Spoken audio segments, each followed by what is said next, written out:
second chance. Hi guys! So it's been 2 years since I last filmed a video and a lot of things have changed within the past 2 years, but I'm finally ready to take out my camera to start filming again. And partly because I'm kind of bored staying at home because of COVID. And I have a few more days before I can dine outside, so I thought why not just take out my camera to film, especially since I have been buying tons of makeup, clothes, bags, shoes, but I haven't had a chance to use all of them.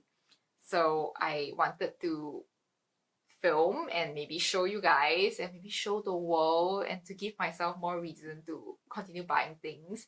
If not, they're just rotting in my cupboard, so so these days, I mainly buy makeup from Korean brands. I was more into Western brands a few years back when I was doing YouTube because everybody on YouTube is doing it and I thought I should be the same. But I realized off screen, I don't actually use those palettes much, or maybe even, I don't even touch them because it's a bit too loud and I don't actually want to use that when I'm going out with my friends. So I actually reach back to my Korean palettes most of the time when I'm going out in real life. And I went back to watch my old videos a few days back and I realized that I actually disposed most of the makeup I was using then when I was clearing things in the past 2 years. So it's really quite a waste of money, and honestly I don't even watch Western makeup videos these days because I kind of lost interest in those makeup. I actually think whatever style it is, it doesn't matter as long as it suits you, and it took me quite a few years to actually figure out what suits me the best, and it takes a lot of errors and ugly photos to know what suits you the best. I went back to look at my old photos. My eyebrows were hideous and I wish I could get rid of those photos, you know. But yeah, figuring out what's best for yourself, it's the most important thing, be it makeup or anything in life, technically. So I'm gonna start off with the Laneige Neo Cushion Matte and apply a thin layer on my face. I initially thought that this cushion would be really thick and has high coverage, but surprisingly, it looked quite natural on my skin after one thin layer. And the shade matches my skin tone quite well as well. I'm using shade 21 and Beige. And I'm gonna apply some on my forehead as well, even though I have bangs.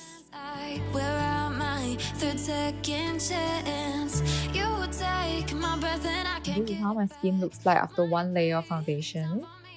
So for concealer, I'm using the Maybelline Age Rewind. So I'm gonna put some on my hands and then use a brush to lightly dab it on areas whereby I want to conceal. I prefer using a brush because it prevents the sponge from absorbing my products before it even goes onto my face.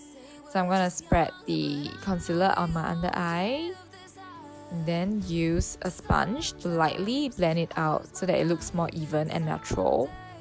I'm gonna use concealer on my blemishes as well. And then same thing, using a brush, I'm gonna apply it on before I use the sponge to blend them out.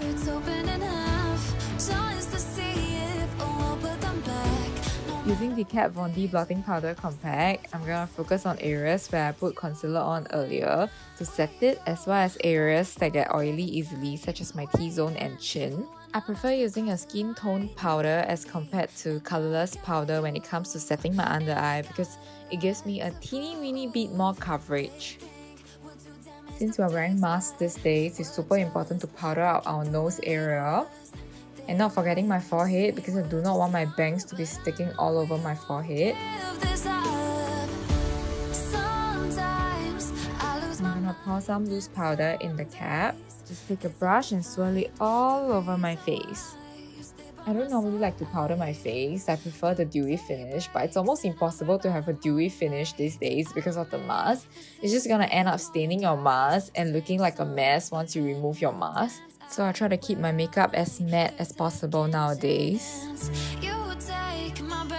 Therefore, my favorite eyebrow pencil, the Shu Uemura Hard Formula Eyebrow Pencil. So taking a spoolie to brush off the excess powder from my eyebrows and then going in with the eyebrow pencil. I tend to draw my brows a little straighter without any arc because I have a long face shape. So having a slightly straighter brows would be more suitable for me. Draw a horizontal line at the front of your eyebrow and then taking a spoolie to blend it out so that it will look more natural instead of colouring the entire front of your brows. Gradually add in some strokes if you think it's not dark enough. Draw both sides of your brows before fixing them so that they will look more equal. Using an eyebrow styling soap, I'm gonna fix my eyebrows. But actually, I prefer using a mascara because I think mascara gives me more volume and looks a lot nicer than this brow styling soap. So yeah, go with a mascara. But nonetheless, this is how it looks like before and after. It still works alright, but mascara please. This one's my newfound favorite palette. Using the lightest shade, I'm gonna sweep it all over my eyelid. And using the second shade, same thing, sweep it all over my eyelid but on a smaller area. As well as my bottom lash line. Using the second darkest shade, I'm gonna put it on the outer corner of my eye. I really enjoy using this palette even though it's cool tone and I am warm tone, but it's surprisingly not as ashy or dirty as I thought when I first saw the swatches of them.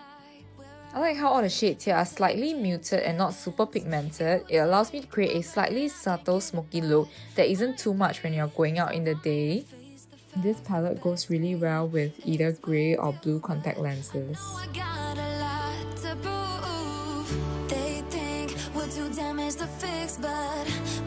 I actually want my eyeshadow to be a little more grey, so I'm adding the lightest grey shade all over my lid. Going back with the greyish brown shade at the outer corner of my eye.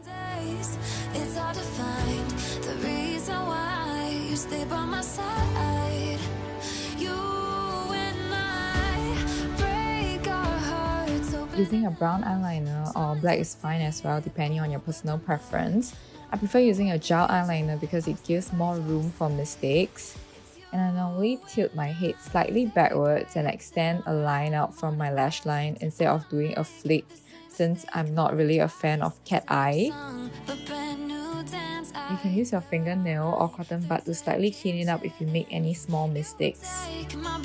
Going back to the palette, because I only have eyeliner for half of my lash line, so I'm gonna use the darkest color in the palette to fill up my entire lash line.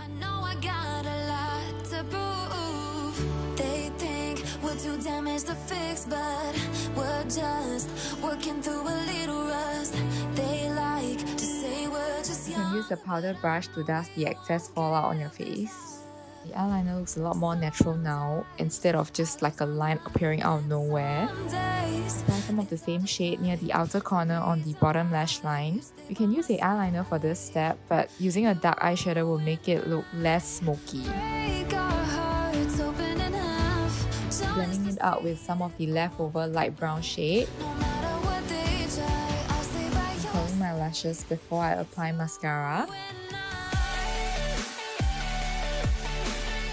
I like to use a volume mascara for the first layer to give my lashes some volume before going in with a mascara for lengthening. Ta-da! The power of mascara. Using a heated eyelash curler, I'm gonna turn it to 85 degrees Celsius and just curl my eyelash with it. My eyelashes are super stubborn, so even with this, the curls might not last the entire day. So sometimes I bring it out with me so that I can curl it when I'm outside.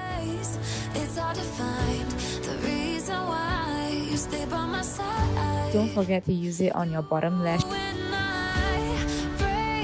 Moving on to lengthening mascara, I highly recommend this 102A mascara. It gives you a really nice lengthening effect, but for people with sparse eyelashes, this might not be the one for you because it doesn't give you any volume. It just gives you really long lashes, or you can just use it along with a volumizing mascara. Not forgetting the glitter on the Aegyosal, I'm using the 3CE All Nighter palette, taking the lightest shade and just apply it on.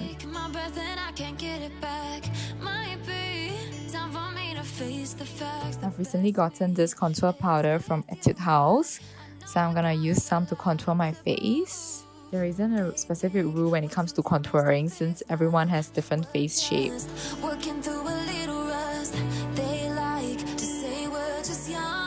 most contouring, I normally just follow my eyebrow and just kind of draw a straight line downwards.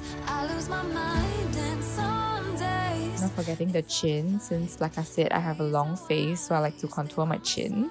For this look, I have picked a nude blush. And look at the print, aww! I will try to blend the blush with the contour I put on previously.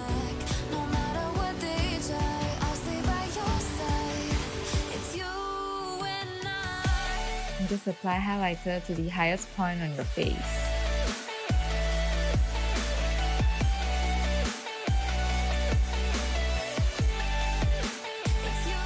This is one of my few go-to lip tints because it hardly transfers onto the mask and it's really something you need nowadays. I honestly do not want my lipstick to transfer or start shifting around after I put on the mask because it's gonna be a little embarrassing when I remove it. This lip tint has a watery texture when you first put it on, but once it dries out, it's completely matte. Not forgetting my mole, I'm gonna use the brown eyeliner to dot on it to make it slightly darker. I used to hate this mole, but it kind of grew on me. Like literally grew on me, but no, I actually start to like it. It's hard to find the reason why you stay by my side. You and I break our hearts open in half, just to see if we'll put them back. No matter what they try, I'll stay by your side. It's you and I. So apart from makeup videos, I'm also gonna do lookbook, vlog, unboxing hauls, and maybe some other random videos. And I look forward to seeing you in the next one. Goodbye! Oh, don't forget to subscribe and like the video. Goodbye!